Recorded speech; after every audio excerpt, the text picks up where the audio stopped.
It takes a big man to admit when he's wrong. In my previous Nintendo Switch video, I said that I thought that the Nintendo Switch pre-orders were going to sell out with the gray Joy-Cons first. Some of you went out of your way to ask your GameStop and fellow retailers which version sold out faster. It was the neon red, neon blue ones. Thank you for going an extra effort to ask employees which version of the Switch sold out faster to come back and tell me that I was wrong. This was a valuable use of all of our times. Hi, I'm Andre, and it is time to talk more about the Nintendo Switch. In my last video, I talked about my thoughts on the Nintendo Switch presentation and the system itself with some product details, but this time I'm talking all about the games, because games sell a system, man, and Nintendo Switch has a plethora, has a number, has a few games, and some promises from a lot of third parties. I decided to give you my personal top 10 list of the Nintendo Switch games that I personally want to play. Disclaimer, I picked games that were specifically announced to come out for the Switch. There's not gonna be that many ports or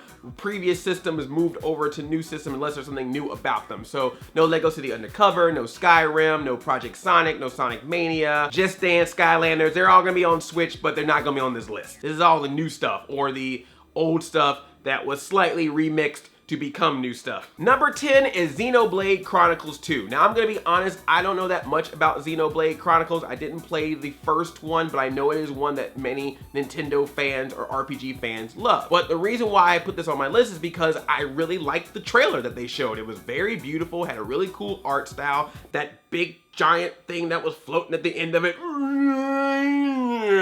I was like, okay, I want to play it just for that. I'm really hoping that Xenoblade Chronicles 2 has a Bayonetta 2 situation where they port the first game over with it, so you get both games if you buy the new game. If they really pump this up, this could be a new huge franchise for Nintendo, or at least get on a higher level so it can hang out with like the second tier, like with the Kirby's and Metroids. I'm not saying you can sit at Mario and Link's table yet, Xenoblade Chronicles, but you might be able to hang out with the Koopalings or the Duck Hunt dog every once in a while.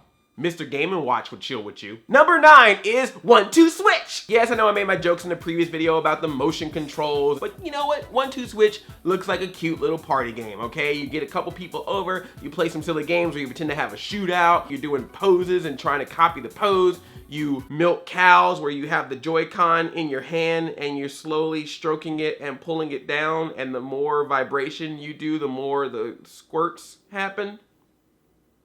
Nintendo for families, but it looks like a cute fun party game and I think people would have fun playing it. My only complaint about OneToSwitch honestly is that it should have been included with the system. This should have been the title that came with the Switch in the same way that Wii Sports came with the Wii, in the same way that I thought Nintendo Land should have came with Wii U. Too late now, what's done is done, but OneToSwitch still looks like it could be fun. Number 8, pachoom, pachoom, pachoom, is ARMS. Yeah, this was a game that I kind of was like, what? Arms? Is DLC gonna be legs? But after watching the trailer a couple more times, I'm kind of feeling it a little bit more. If given the opportunity, I would play it and at least try it and see how it feels. The whole idea of the game is that you're fighting somebody and your arms can stretch as well as turn in different directions to try to punch out your opponent. Speaking of punch out, I'm just throwing this out there. I don't know if there's any chances for guest characters to be in this, but if you can figure out a way to put Little Mac in this game, that would be awesome. Stick some serum in him that makes his arm stretch,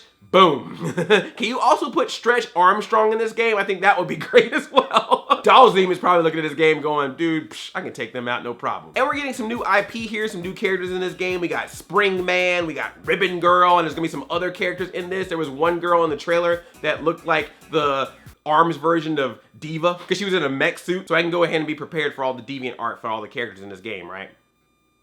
You just can't have anything stay pure, can you, internet? Number 7 is Fire Emblem Warriors. So in the Wii U, we had Hyrule Warriors, which was the Dynasty Warriors series, but done with Legend of Zelda characters. This is gonna be that same type of game, but now with Fire Emblem characters, and I am super excited about that. Love the playstyle of those types of games, so I think doing it with Fire Emblem characters will be great. I've used a lot of these Fire Emblem characters in Smash Brothers. I know a lot of people are big fans of these characters from the Fire Emblem franchise, so now having them in this type of game will be very exciting. I would like to bet that all the Fire Emblem characters, in which there were a lot of them from Smash Brothers, will make their way into this game, and now I just need Mushroom Warriors, or Mario Warriors, or whatever you want to call it. Mario needs his version of this game. Or even a Metroid Warriors. That'd be sweet. I don't know how many characters you'd have, but it'd be cool to give Samus something. I just want to give Samus just sitting there. She is on the bench.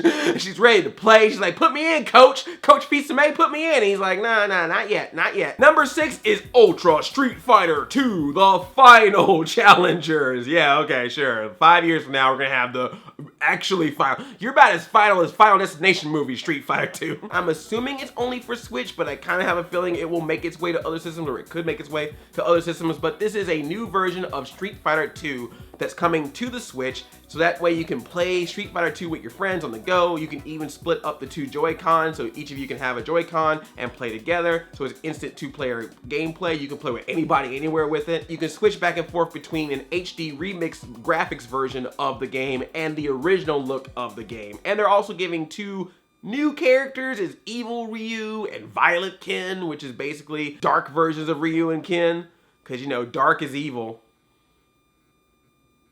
Fighting games in general always get kind of a little tricky when they're portable, so if this one ends up being a good portable game, this could be a really good fun one for fighting game fans to get the Switch. Number 5, I would not even thought about putting on my list, but I watched it during the Nintendo Treehouse presentation and I was sold, and that game is Snipper Clips. So check this out. You're 2 weird half pill shaped characters. You're walking around on the screen, and when you cross each other, one of you can cut the other one. This is a game where you cut your friends.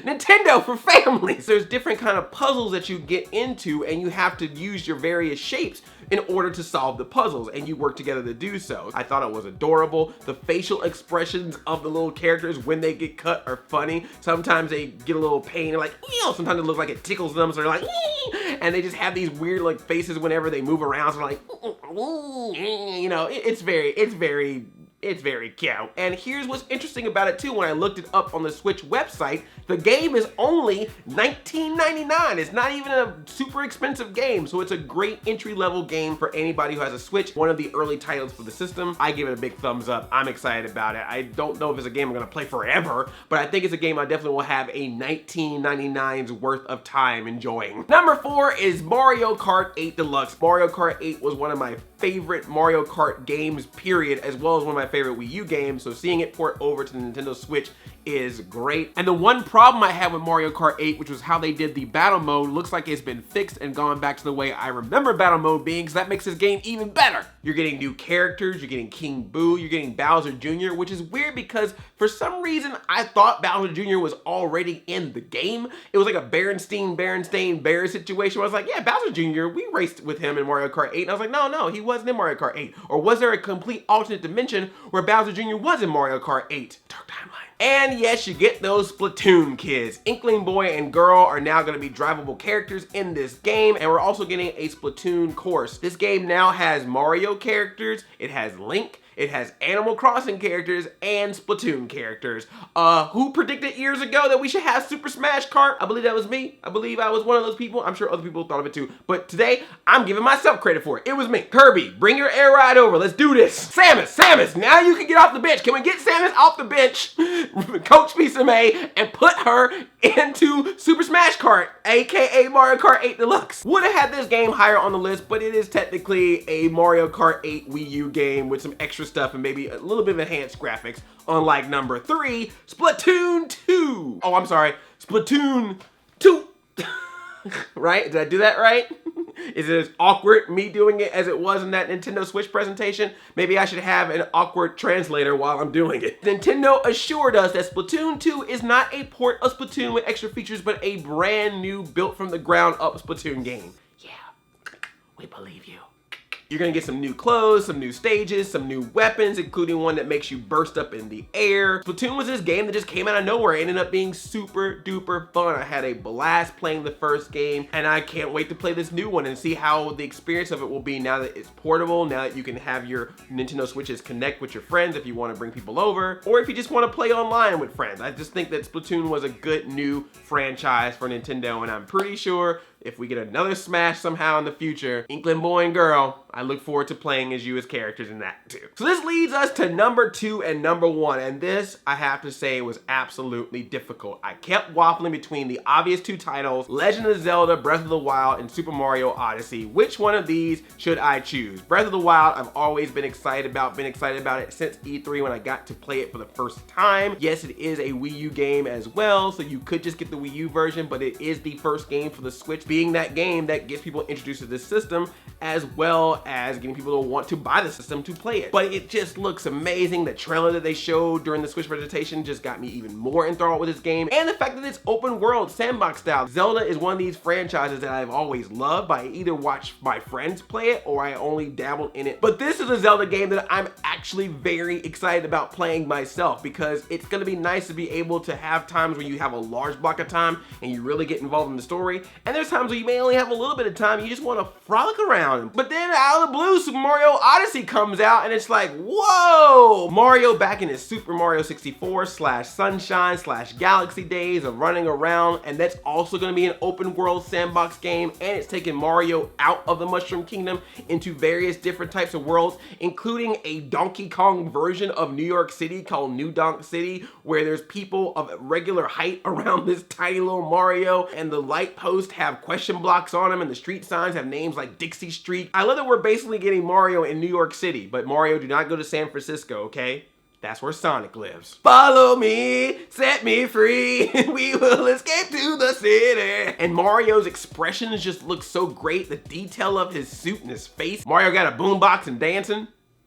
Gotta love that. And this whole thing with a hat, he can flip it out and jump on top of it. He can use it as a weapon. It apparently has eyeballs for some reason. Why do your hat have eyes? Why your hat looking at me, Mario? It's just such a beautiful looking game, and I'm assuming that it was made specifically for the Switch. I don't know if this was a game that was being made for Wii U and it just was like, well, let's just hold off on it. But it looks beautiful, it looks amazing. It's supposed to come out this holiday season 2017, so it's gonna probably be the game that's gonna get people to buy the Nintendo Switch for Christmas presents. Both Zelda and Mario are taking directions that we're used to, that we're familiar with, that hit that nostalgia, but at the same time, they're doing very new things with them. Definitely like the games that you're gonna want to have a Nintendo Switch to play, and it's really hard to decide which one should be number 1 and which one should be number 2. I wanna put Mario at number 1 because it's a Mario game. You know how I feel about Mario. But I wanna put Zelda at number 1 because I'm usually like, okay, Zelda game, that's cool. But now I'm like, no, Zelda game, I want to play this Zelda game. I need this in my life. Which one do I choose? Which one do I choose? Ultimately, I decided to put Legend of Zelda, Breath of the Wild at number 2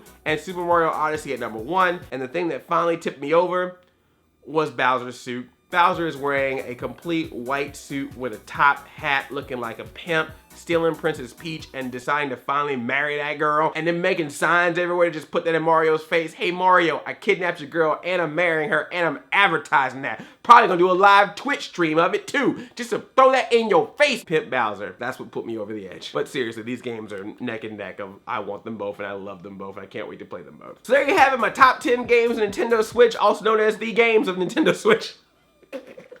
I know more are coming, but come on. Which one got you the most hype? Which one are the ones that you are definitely gonna play? Let me know in the comments. Also, thumbs up this video, and if you are new here, click that subscribe button, and also ring that bell. And in case you missed it, be sure to check out my previous Nintendo Switch video as well. I love you like a play cousin. I'm outie 5000. Chain chomp yomp.